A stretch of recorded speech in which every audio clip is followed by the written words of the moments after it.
తెలంగాణలోని పలు జిల్లాల్లో తేలికపాటి నుంచి మోస్తారు వర్షాలు కురిసే అవకాశాలున్నట్లు హైదరాబాద్ వాతావరణ కేంద్రం తెలిపింది. భారీ వర్షాలు పడే అవకాశాలున్నందున ప్రజలు అప్రమత్తంగా ఉండాలని అధికారులు సూచించారు. నిర్మల్, ఆదిలాబాద్, భద్రాద్రి కొత్తగూడెం జిల్లాలో మోస్తారు వర్షాలు కురిసే అవకాశం ఉందని అధికారులు తెలిపారు. ఈ క్రమంలోనే గంటకు 30 నుంచి 40 కిలోమీటర్ల వేగంతో బలమైన గాలులు వీస్తాయని, ఉరుములు, మెరుపులతో కూడిన గాలులు వీచే అవకాశం ఉన్నట్లు వాతావరణ శాఖ అధికారులు తెలిపారు. ఈ మేరకు ఈ జిల్లాలకు వాతావరణ శాఖ ఎల్లో అలర్ట్ ను జారీ చేసింది. వర్షం కురిసే సమయంలో బయటకు వెళ్లకపోవటం మంచిదని తెలిపింది. హైదరాబాద్లో ఆకాశం మేఘావృతమై ఉంటుందని పేర్కొంది.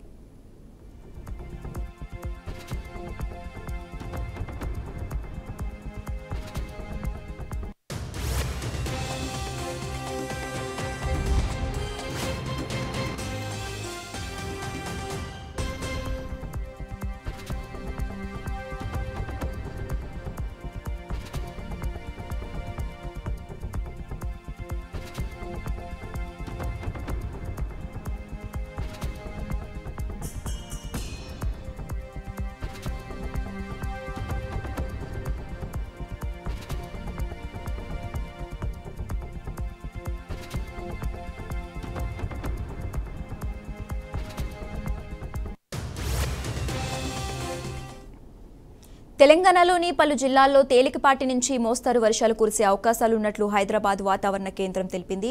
భారీ వర్షాలు పడే అవకాశాలున్నందున ప్రజలు అప్రమత్తంగా ఉండాలని అధికారులు సూచించారు. నిర్మల్, ఆదిలాబాద్, భద్రాద్రి కొత్తగూడెం జిల్లాలో మోస్తారు వర్షాలు కురిసే అవకాశం ఉందని అధికారులు తెలిపారు. ఈ క్రమంలోనే గంటకు 30 నుంచి 40 కిలోమీటర్ల మేర వేగంతో బలమైన గాలులు వీస్తాయని, ఉరుములు, మెరుపులతో కూడిన గాలులు వీచే అవకాశం ఉన్నట్లు వాతావరణ శాఖ అధికారులు తెలిపారు. ఈ మేరకు ఈ జిల్లాలకు వాతావరణ శాఖ ఎల్లో అలర్ట్ ను జారీ చేసింది. వర్షం కురిసే సమయంలో బయటకు వెళ్లకపోవడం మంచిదని తెలిపింది. హైదరాబాద్లో ఆకాశం మేఘావృతమై ఉంటుందని పేర్కొంది.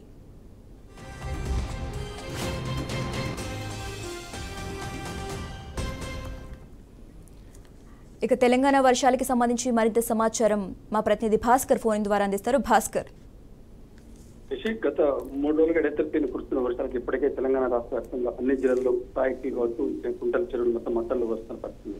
దానిలో భాగంగా ఇప్పటికే వరంగల్ జిల్లా నుంచి వరంగల్ జిల్లా లక్నో వరంగల్ కావచ్చు ఇలాంటి పరిస్థితులు మొత్తం ఇప్పటికే రామపత్రికలు లాంటి ఇప్పటికే మత్తలకు వస్తున్న పరిస్థితి. అదేవిధంగా తెలంగాణ రాష్ట్రంలో ఉన్నటువంటి అన్ని రిజర్వాయర్లు కూడా పూర్తి స్థాయిలో నిర్ణయం అల్లులు పోస్తున్న పరిస్థితి. ఇప్పటికే వానకాలం సంబంధించి రైతులు అయితే వరి నాట్లు వేస్తున్న పరిస్థితి. రైతులంతా బిజీగా గడుపుతున్న పరిస్థితి. ఎందుకంటే రైతుల ముఖంలో ఇప్పటికే చిరునవ్వు చిందిస్తున్న పరిస్థితి. అదేవిధంగా మరొక 3 రోజుల పాటు వర్షాలు భారీ నుంచి అతి భారీ వర్షాలు కురిసే అవకాశం ఉందని చెప్పి ఇప్పటికే వాతావరణ శాఖ హెచ్చరిస్తున్న పరిస్థితి. దానిలో భాగంగా ఇప్పటికే ఆ జిల్లా కలెక్టర్లకు ప్రభుత్వం హెచ్చరికలు జారీ చేసింది. ఎప్పుడు కూడా ఇబ్బంది ఏ విధంగా ఎవరు విద్యుత్ సమస్య కావచ్చు ఎలాంటి సమస్యలు తమకు ఏర్పాటు చేసినట్టు జిల్లా కలెక్టరేట్ లో కార్యాలయంలో కంట్రోల్ రూమ్ ఏర్పాటు చేసిన వాళ్ళకి సంప్రదించాలని చెప్తున్న పరిస్థితి. దానిలో భాగంగా ముఖ్యంగా గోదావరి పారివాహక ప్రాంతంలో ఉన్నటువంటి గ్రామాలు ఎవరు కూడా గోదావరికి దాని దగ్గరలోకి వెళ్ళొద్దు. చేపలు పడే జాలర్లు కూడా గోదావరికి వెళ్ళొద్దు. ఎందుకంటే అక్కడ ఇప్పటికే ప్రమాద హెచ్చరికలు జారీ చేస్తున్న పరిస్థితుంది. ఎందుకంటే గోదావరి ఇప్పటికే ఉగ్రరూపం దాలుస్తుంది. గోదావరి ఫుల్గా పోవడంతో ఎవరు అటువైపు వెళ్ళొద్దని చెప్పి ఇప్పటికే అధికారులు హెచ్చరిస్తున్న పరిస్థితుంది. దానిలో భాగంగా ముందస్తు చర్యలు తీసుకున్నారు.